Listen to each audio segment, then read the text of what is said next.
क्या आपने कभी किसी पहाड़ी के किनारे बैठकर किताब पढ़ी है?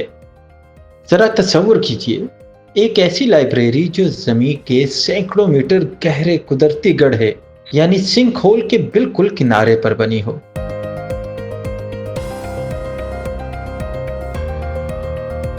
ये है चीन के सूबे गुआंगशी के इलाके लोचिंग मुलाओ ऑटोनमस काउंटी में वाक़ एक दिलकश क्लिफ साइड बुक स्टोर। यहाँ बैठकर पढ़ना सिर्फ एक तजुर्बा नहीं बल्कि एक एहसास है, जहाँ किताबों के लफ्ज हवा के झोंकों और फितरत के सुकून के साथ मिलकर एक नया जहां तख्लीक करते हैं। ये वो जगह है जहाँ इल्म, फितरत और तन्हाई एक दूसरे से हम आहंग हो जाते हैं। अगर आप किताबों के शौकीन हैं तो यकीनन ये दुनिया की सबसे खूबसूरत और मुनफरिद लाइब्रेरियों में से एक है।